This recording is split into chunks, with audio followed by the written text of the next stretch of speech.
السلام علیکم۔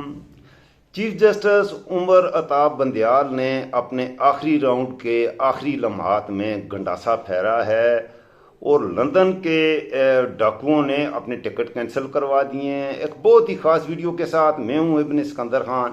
اس ویڈیو میں آخر تک میرے ساتھ جمے رہیے گا۔ بہت ہی خاص ویڈیو ہے، چینل کو لائک کر دیں، شیئر بھی کریں، سبسکرائب بھی کر دیں۔ ملکی حالات کے حوالے سے یہ فیصلہ اس وقت موجودہ پاکستان کے حالات کے حوالے سے بہت اہمیت رکھتا ہے، اس لیے اس ویڈیو کو مکمل دیکھیے گا۔ یہ نہیں ہے کہ شروع سے آخر میں چھلانگ نہیں لگانی، یہ میں ریکویسٹ کروں گا۔ وہ کیا ہے، پاکستان کی سپریم کورٹ نے نیب آرڈیننس میں ترمیم کے خلاف سابق وزیر اعظم عمران خان کی درخواست کو قابل سماعت قرار دیتے ہوئے نیب ترمیم کو کالعدم قرار دے دیا ہے اور اس کے تحت عوامی عہدہ رکھنے والوں کے خلاف نیب کے مقدمات کی واپسی اور نیب کے پاس 50 کروڑ روپے سے کم کے مقدمات کی تفتیش نہ کرنے سے متعلق شقیں شامل ہیں۔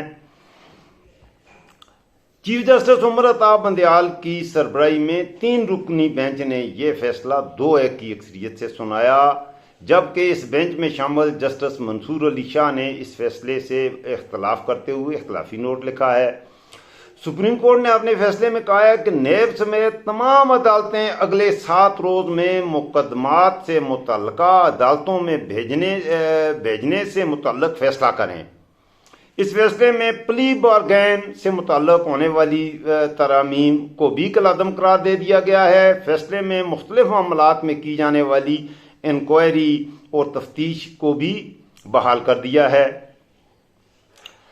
سپریم کورٹ نے اپنے فیصلے میں یہ بھی کہا ہے کہ یہ ترمیم آئین میں مفاد عامہ سے متعلق بنائے گئے قوانین کے خلاف ہے۔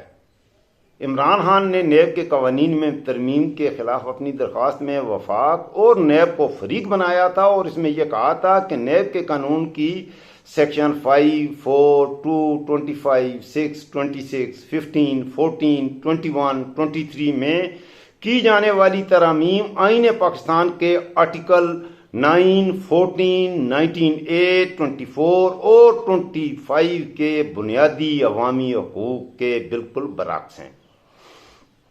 چیئرمین پی ٹی آئی کی جانب سے عدالت سے یہ استدعا کی گئی تھی کہ ان تمام ترامیم کو کالعدم قرار دیا جائے۔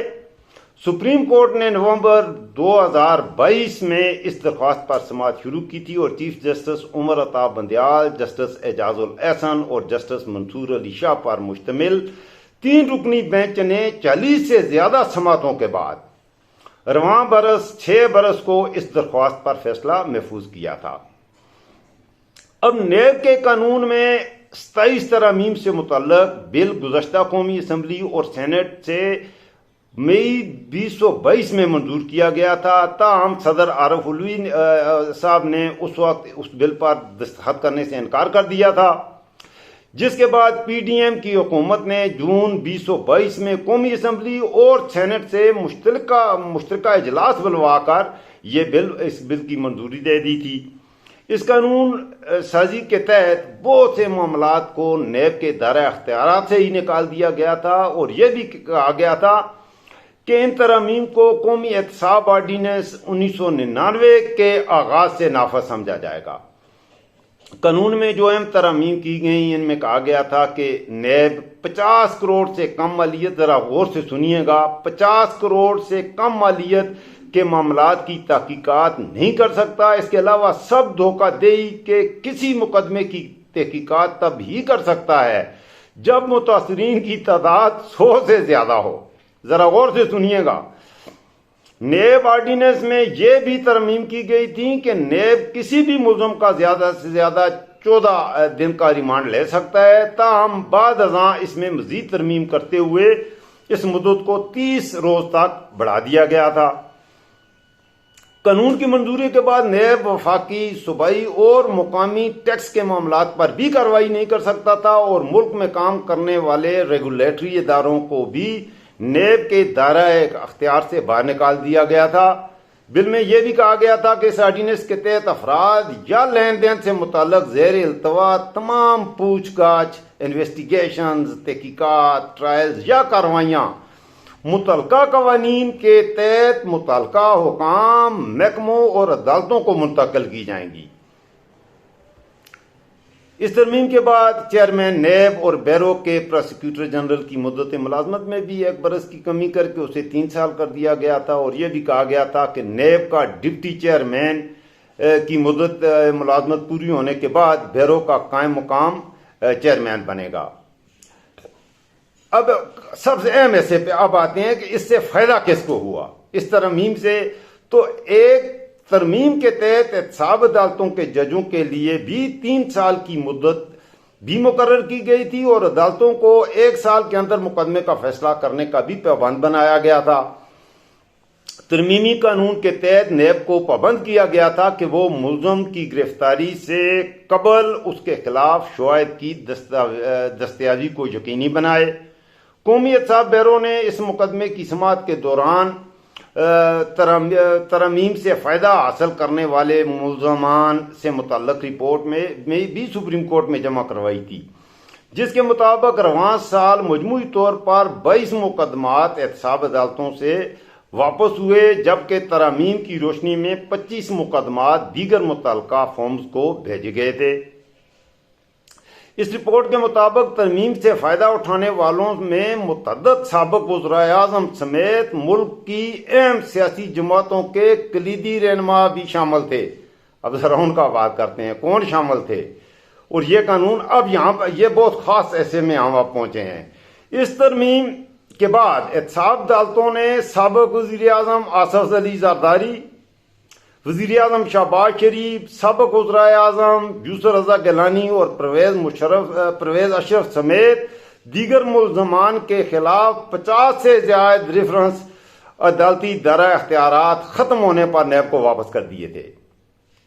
جو مقدمات واپس کیے گئے ہیں ان میں ذرا سنیے گا، اس سے فائدہ کس نہیں ہوا، یہ پی ڈی ایم تھا کیا، یہ ڈاکوؤں کے گروہ کی اصل بات سنیے۔ جو مقدمات واپس کیے گئے ہیں ان میں آصف زرداری کے خلاف پاک لین اور منی لانڈرنگ ریفرنس، شہباز شریف اور حمزہ شریف کے خلاف رمضان شوگر ملز ریفرنس جس کا عمران خان اپنی ہر تقریر میں ذکر کرتا تھا، سابق وزیر اعظم اور موجودہ اسپیکر قومی اسمبلی راجہ رینٹل اس کا جس کا نام ہے راجہ پرویز اشرف کے خلاف رینٹل پاور کے 6 ریفرنس، اربوں روپے کا اس میں کرپشن تھی۔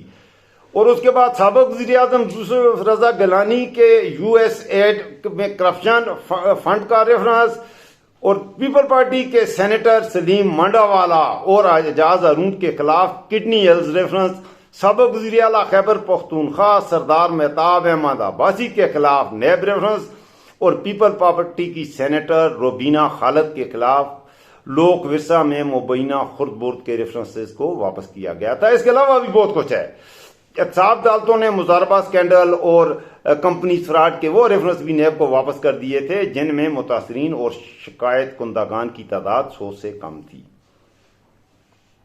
میں نے آپ کے سامنے حقائق رکھے، اس کا پورا ریفرنس کا جو بھی اس کا ہے وہ سارا اس کا پورا بیک گراؤنڈ، اس سے متاثر ہونے والے افراد اور تمام بڑے ڈاکوؤں کا ذکر آ گیا ہے کہ انہوں نے ایسا کیوں کیا، اور یہ سب کچھ پی ڈی ایم کی حکومت میں ہوا، سب کا حکومت میں۔ آج ایک اور دلچسپ خبر ہے، یہ اسی کا تانے بانے اب ظاہر ہو رہے ہیں، ہر جگہ پہ ظاہر ہو رہے ہیں۔ ان کی کرپشن، ان کی بے انتہا کرپشن، انتہائی درجے کی کرپشن کی وجہ سے 26 روپے آج پیٹرول مزید مہنگا ہو گیا ہے۔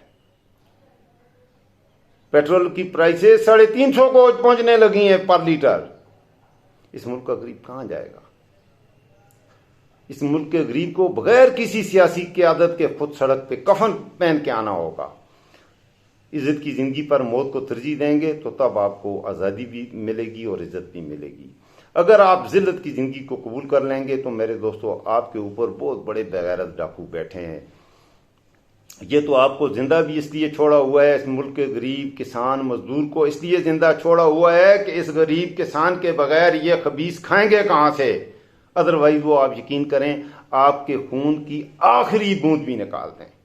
وطن عزیز کو اپنی دعاؤں میں یاد رکھیے گا، مجھے بھی اپنی دعاؤں میں یاد رکھیے گا۔